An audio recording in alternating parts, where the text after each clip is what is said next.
Welcome back, everyone. So, today we're going to talk about the European Championships and some of the more recent results, specifically the women's 200, where Amy Hunt, Rhasidat Adeleke, Dina Smith, they went 1, 2, 3.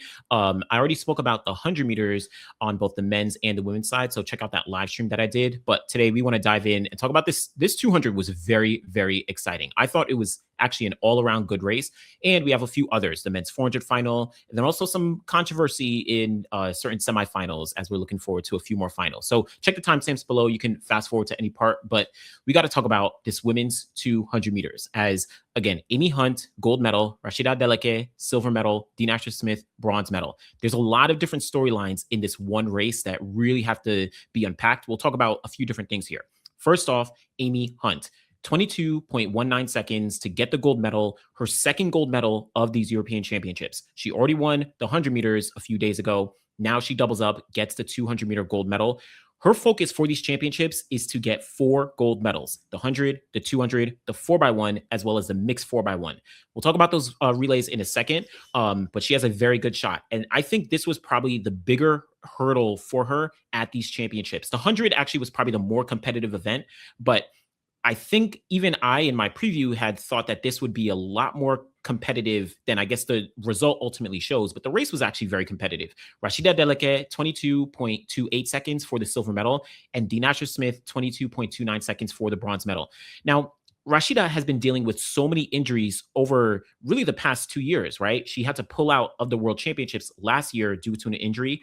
And then at the top of this year, I mean, it's been a ton of ups and downs. She's been pulling out of meets. She ran, I think, one race early season, and then, she hasn't been able to get on the circuit. She did bounce back a few weeks ago, went to the Irish champs, was able to run a 200 time. She had been chasing a standard for these European champs. So she wasn't even like qualified for it, because of all the injuries she's had and the lack of opportunities she's had to race. But she got here through the rounds. In the semifinals, she ran really strong. I think she ran 22.4 seconds. But here she gets 22.28 seconds, a silver medal, and a national record, personal best for Rhasidat Adeleke, national record, of course, for Ireland. This is a big return to form, obviously in the sense that it's a personal best, but also in the sense that, again, she'd been dealing with so many injuries, and Rhasidat has been one of the biggest prospects in terms of rising talent in the sport over the past, I guess, 4 years since now. 2022, she was at the World Championships, turned into a 400 runner that year. But, she's been one of those rising prospects, got 4th place at the Olympic Games in 2024. Last time at the European Champs in 2024, she got the silver medal in the 400. So again, this is kind of like just a return to form because of the injuries that she's gone through, and an opportunity to really now step things up. She said, I saw a post-race interview. She said that she's unsure of like what the rest of the season looks like because she hasn't been able to get in meets and different things. But she's healthy, she's good. So we'll see her definitely next year, hopefully, shooting for a medal at the World Championships and back in that conversation. Maybe in the 400. I don't know about the 200. Dina Smith, though. 3rd place, 22.29 seconds. Now, I saved this because I want to talk about Amy and Dina together. This was a very, very good race. Dina Smith got her, expected blazing start from the block. She was out like a rocket. She led coming off the curve, but about 50, 60 meters into the race, so still on the curve, in my mind, I said Dina Smith didn't get out far enough from Amy Hunt. Right. And I was like, Amy Hunt is going to run Dina Smith down. Now, yes, she did that, but it was very, very close. By the time you got to like 130, 140 meters, Dina and Amy were still relatively right next to each other. I thought that Dina was still going to be able to, she was essentially giving Amy a better run for her money than I thought when they were coming off that curve. Again, I thought Amy was just going to run right past, but Dina really did show grit there. But it was just not enough for Amy. And at the end, again, she got the 3rd place. Rhasidat was able to outlean her, right? Literally able to outlean her. And you can tell that Rhasidat really, really wanted, to not only get on the podium, she looked clear for it, but also to just like show that she gave it her all. And she leaned for it. She got that silver medal. Dina getting the bronze medal. From my understanding, obviously, she wasn't happy because she did want, to get back on top of the podium, but it just wasn't here today for Dina. Again, good race. I thought this was a really exciting race between these 3 women. Now, Amy is going into the 4x1 and the mixed 4x1 with Great Britain as the favorites for the gold medals there, right? She wants to get four. I don't think anyone has ever won four gold medals at the at the European Championships. Dina Smith back in 2018, she won the triple, the 100, 200, and 4x1, which Amy is trying to get. But now that they have this mixed 4x1, no one, from my understanding, no one has won four gold medals.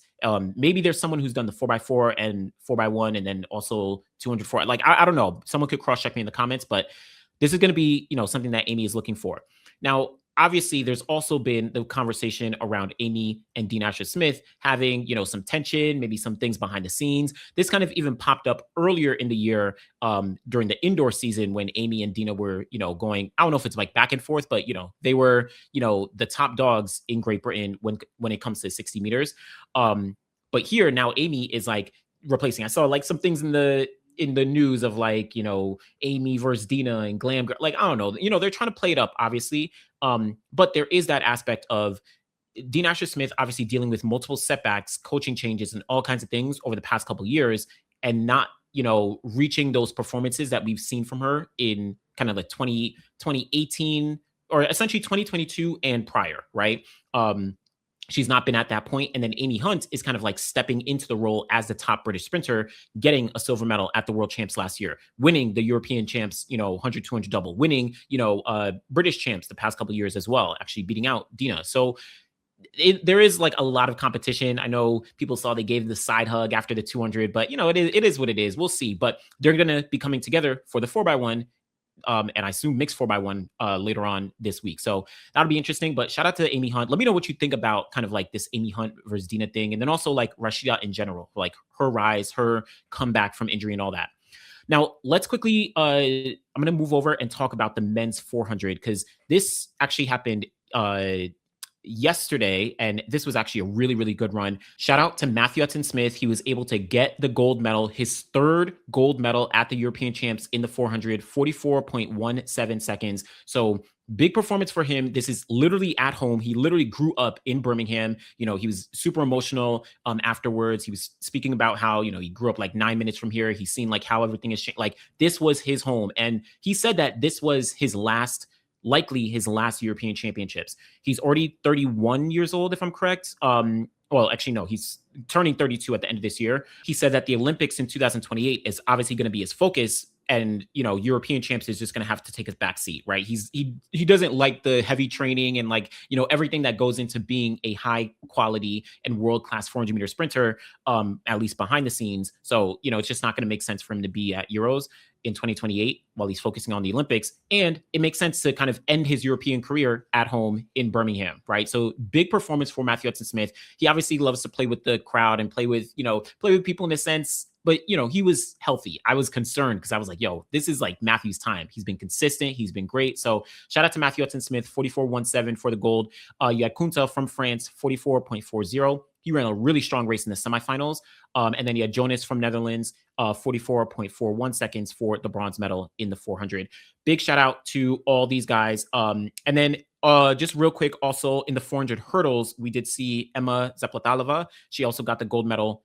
It was maybe closer than I expected, but gold medal, 52.91 seconds, continues her dominance throughout the year. Great performance. Emily Newman, 53.33, and Fatoumata Diallo, 53.55. Shout out to the women's 400 meter hurdles here. The last one before I just highlight some semifinals, because we got some finals coming up tomorrow, obviously. But men's 110 meter hurdles, Jason Joseph getting the gold medal, 13.12 seconds in a pretty competitive race, right? Pasquale Matthew, 13.16, and then Jakob Szymanski, 13.26 for the bronze medal.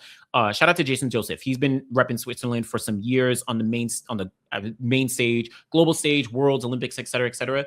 And just is kind of like, he's experienced, but I feel like he's also relatively young. It's weird, but he's run, sub 13 seconds in the past, 12.99, I think. So getting a silver medal, great performance for him here. So shout out to the men's 110 hurdles. Now, before we do end off, I do just want to talk about some of the semifinals that we saw today. The men's 200-meter semifinals was pretty interesting and sets up for a very, very good final.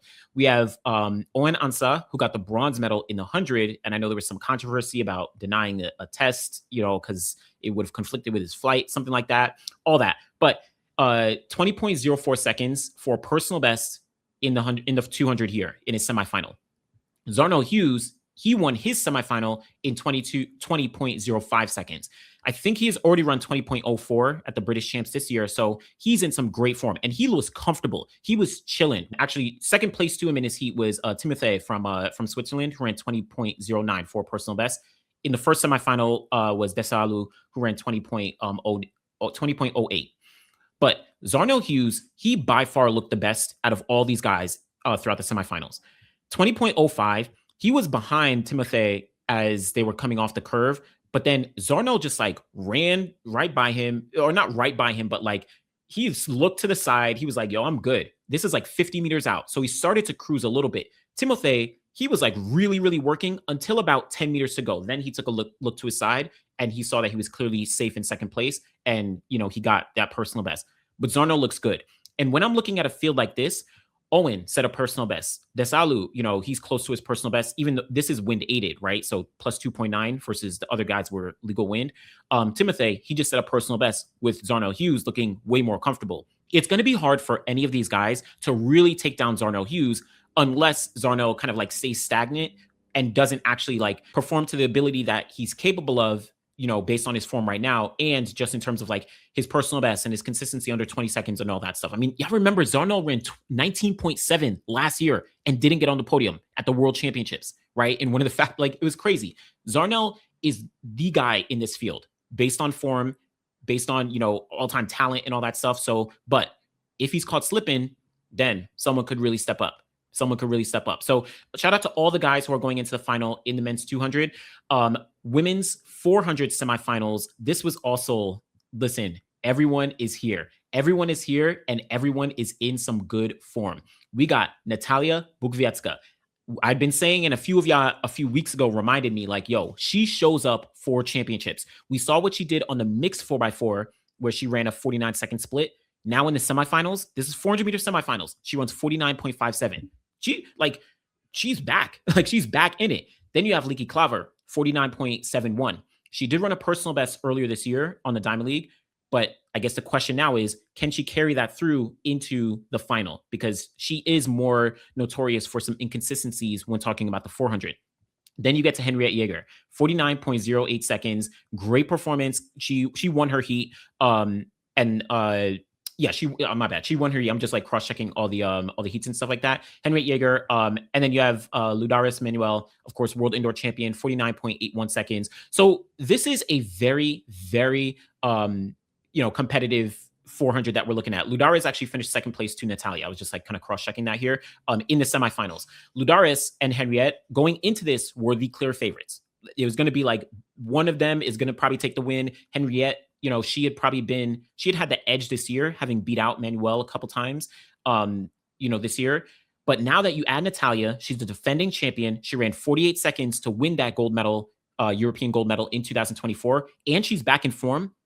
For all intents and purposes, she is back in form in a semifinal, 49.57, and she delivers in finals, whether it's at Euros or at the Olympic Games or World Championships. Listen, Natalia might be it, but Henriette is going to be very, very tough to contend with. She ran 49.0 this year.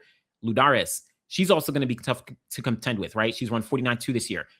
These are the four women. Shout out to everyone else. Amber Anning, she's looking much better with the 49.9, but I mean, she's still a step below what these other women have done. And now that you add in Natalia, who's been a little quote unquote mixed this year, it's going to be tougher for Amber Anning, but anything can happen, right? And then shout out to all the other women. And Yemi Mary John was the last qualifier through into the final, if I'm correct. Yep. So we'll see. I'm excited. This women's 400 is very, very exciting. So we'll see how this actually does pan out. And that's going to be tomorrow. If you may be watching this in the morning, so it may be tonight. And then last one was just the women's 800. This was, I mean, everyone qualified through after some controversy. Keely, Femke Bowl both qualified through in their semifinal 157. After Keely and someone else I think running 157 in the heats. And everyone else, right? You also had Gemma Ricci, you had Anais Bourgois from France. And then you had some controversy with, let me see if I can find it. Yes, Audrey Vero and Gabija from Lithuania. Apologies for the pronunciation. But in her semifinal, in semifinal number one, you had Audrey Vero leading, but then Bourgois from France, she actually, with her hand, and apologies, I'm not going to show the video here, but with her hand, she actually clipped the back of Audrey Vero's foot, and it caused Audrey to fall to the ground as well as the other athlete from Lithuania, and crashed to the ground. She was disqualified. Obviously, I mean, she was disqualified, right? Because she fell, and then I think she just walked across the line, right? She got up and finished to make sure that she can go through, but she lodged a protest, and she eventually was qualified through for being obstructed or something along those lines. Again, same thing for the athlete from Lithuania. There was so much controversy online. Oh, she fell on her own. She kicked her foot, or she kicked the back of her leg. She tripped over herself. She's too like, listen.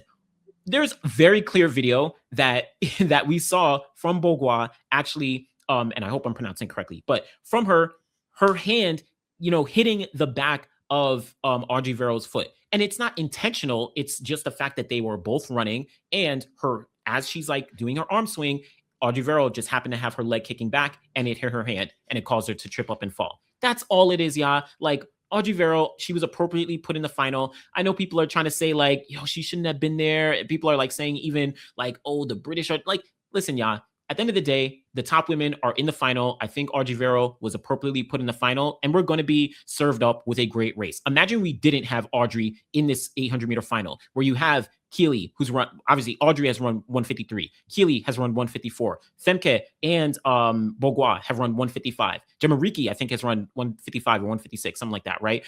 So at the end of the day, this is going to be a competitive women's 800-meter final. I'm excited. Y'all should be excited. Shout out to all the women. Shout out to all the men. And yeah, check the tomorrow. I'll be back to recap the the finals of the men's 200, the women's 400. Link in the description for the results and stuff like that. But listen, Europeans has been good, yeah. I've been liking these races. I've been really liking these races. But let me know what you think.